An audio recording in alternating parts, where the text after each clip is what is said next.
COVID-19. COVID-19 merupakan nama penyakit yang disebabkan oleh virus corona. Nama ini diberikan oleh WHO sebagai nama resmi penyakit ini. COVID sendiri merupakan singkatan dari Coronavirus Disease 2019.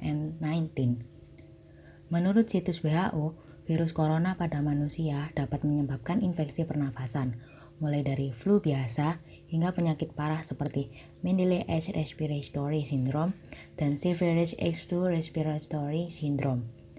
Virus ini dapat menyebabkan orang kehilangan nyawa, sehingga WHO menghimbau kepada seluruh dunia untuk menetapkan status darurat nasional corona.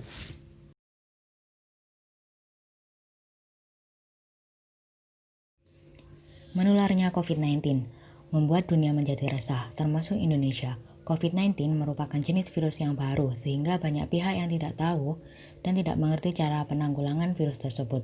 Pemerintahan dituntut untuk sesegera mungkin menangani ancaman nyata COVID-19. Menurut WHO, COVID-19 menular dari orang ke orang. Caranya, dari orang yang terinfeksi virus corona ke orang sehat. Penyakit menyebar melalui tetesan kecil yang keluar dari hidung atau mulut, kemudian mendarat ke benda atau ke permukaan yang disentuh oleh orang sehat. Lalu, orang sehat tersebut menyentuh mata, hidung, atau mulut mereka.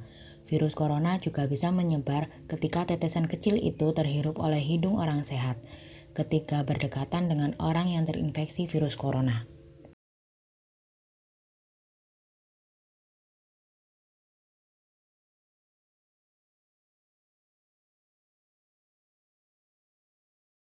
Sementara itu, Saudara, per 30 Juli 2020, COVID-19 telah menjangkiti lebih dari 17,1 juta jiwa dengan kasus terbanyak ada di Amerika Serikat.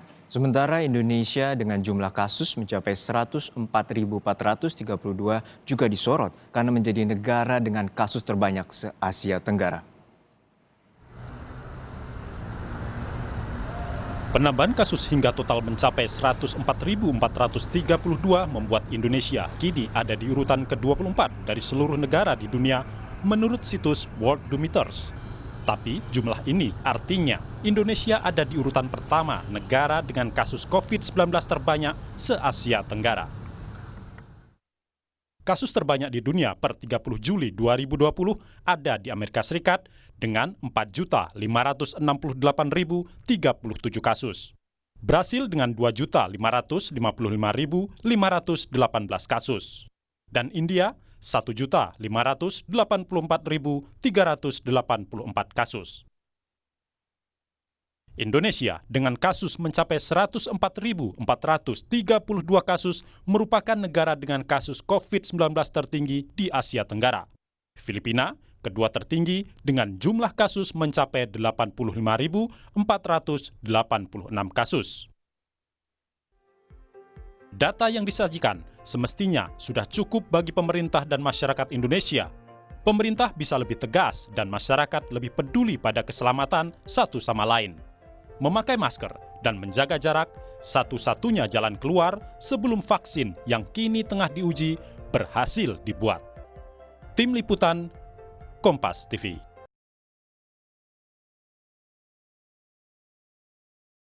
Dikutip dari situs Jakarta CNBC Indonesia, kasus corona atau COVID-19 di dunia kini sudah mencapai 662.967 kasus, berdasarkan situs Worldometers pukul 8 waktu Indonesia Barat. Angka kematian bahkan mencapai 30.851, sedangkan pasien sembuh sekitar 141.953. Jumlah kasus aktif sebanyak 490.163, di mana pasien dengan gejala ringan sedang sebanyak 464.751 atau sebesar 95%. Dan pasien dengan kasus serius sebanyak 25.412 atau sebesar 5%. Sementara kasus yang sudah selesai adalah 172.804, di mana 141.953 atau sebesar 83% sembuh dan 30.851 atau sebesar 17% pasien meninggal dunia. Dalam situs tersebut juga dipaparkan jumlah negara yang terinfeksi. Sejauh ini sudah ada 199 negara dan teritori yang mengumumkan adanya kasus dan 2 wilayah pelayaran internasional, yakni kapal Persia Diamond Princess dan Holland American Smith Zandam.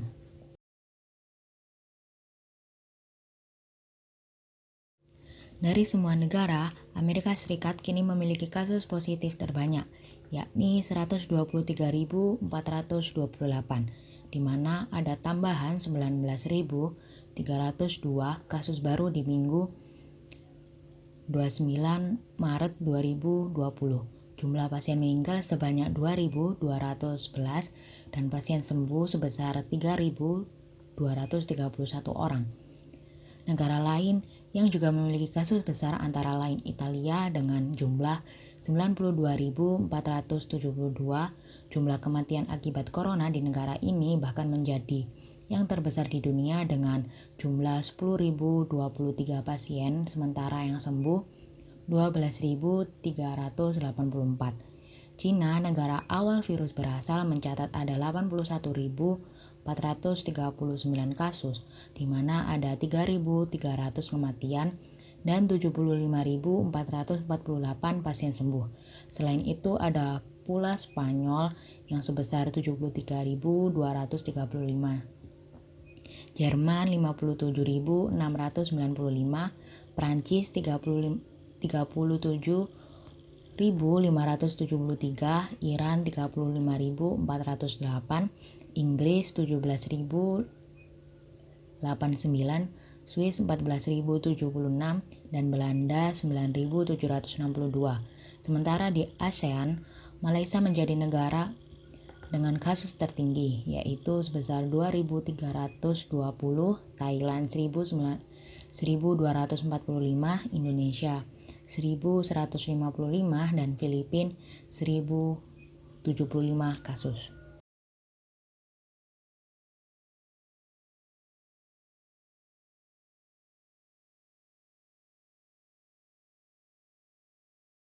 Dikutip dari jakartakompas.com, Satuan Tugas Penanganan COVID-19 melaporkan bahwa penularan virus corona masih terjadi di masyarakat hingga saat ini, Jumat 11 Desember 2020.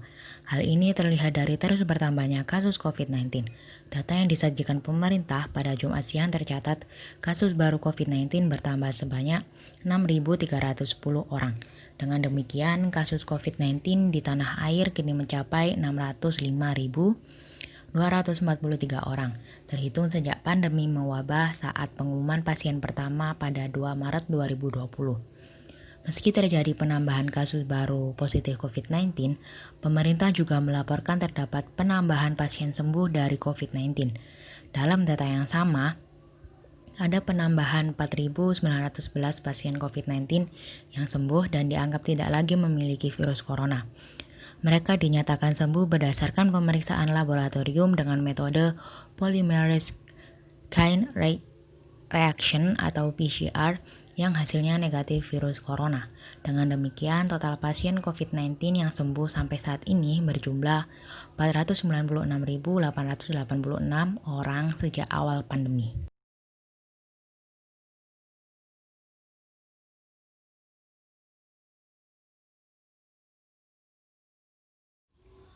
Dampak positif dari COVID-19. Yang pertama, pencegahan COVID-19 mengakibatkan turunnya angka penularan penyakit yang mirip influenza. Kemudian yang kedua, pemberlakuan PSBB membuat udara yang dulunya penuh polusi sekarang bisa dinikmati dengan segar. Kemudian yang ketiga, pemberlakuan work from home membuat pekerja kantoran yang dulunya sulit berkumpul dengan keluarga sekarang memiliki banyak waktu dengan keluarga. Kemudian yang terakhir, pemberlakuan cuci tangan dimanapun berada membuat masyarakat lebih disiplin dan lebih memperhatikan kebersihan dan kesehatannya. Kemudian ditinjau dari dampak negatif COVID-19, bisa dilihat dari PMI Indonesia di bawah level 50 yakni hanya 45,3. Kemudian sekitar 270 miliar kehilangan pendapatan di sektor pelayanan udara. Kemudian yang ketiga, Perhimpunan Hotel dan Restoran Indonesia memperkirakan penurunan tingkat okupansi di sekitar 6.000 hotel di Indonesia dapat mencapai 50%. Kemudian yang terakhir, inflasi pada bulan Maret 2020 tercatat sebesar 2,96% dan banyaknya pegawai yang di PHK.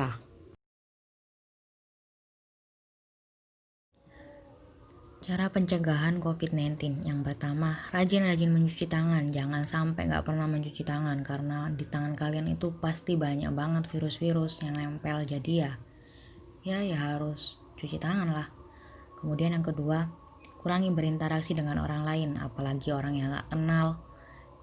Itu kayaknya udah absurd banget deh. Kemudian gaya hidup sehat, makan makanan yang bergizi, tidur yang cukup, jangan lupa olahraga biar tubuh itu tetap bugar. Kemudian jaga jarak aman sekitar 1 meter lah dengan orang yang batuk atau bersin. Kemudian hindari kerumunan, apalagi kerumunan yang gak guna dan gak berfaedah, banyak mudorotnya lah. Kemudian hindari menyentuh mata, hidung, dan mulut. Pokoknya jangan pernah menyentuh wajah kalian dengan tangan kosong atau tangan yang belum cuci tangan, pokoknya tangan yang kotor. Kemudian hindari berpergian ke daerah yang terjangkit virus corona. Udah tahu disuruh stay home, tapi tetap aja keluyuran. Kemudian etika batuk dan bersih, hindari meludah di tempat umum. Kalau kalian membeli daging, seenggaknya olah daging merah dengan hati-hati. Bila ada gejala, segera berobat dan gunakan masker bila sedang sakit. Serta selalu berdoa kepada Tuhan yang Maha Melindungi agar kita semua terhindar dari virus COVID-19. Sekian penjelasan dari saya tentang penjelasan COVID-19. Semoga nggak absurd-absurd banget, semoga bisa dimengerti. Dan terima kasih banyak kepada Bu dosen yang telah ngasih proyek UAS ini di semester 1. Dan semoga corona ini cepet pulang lah dan kita bisa bertemu di semester 2. Terima kasih. Wassalamualaikum warahmatullahi wabarakatuh.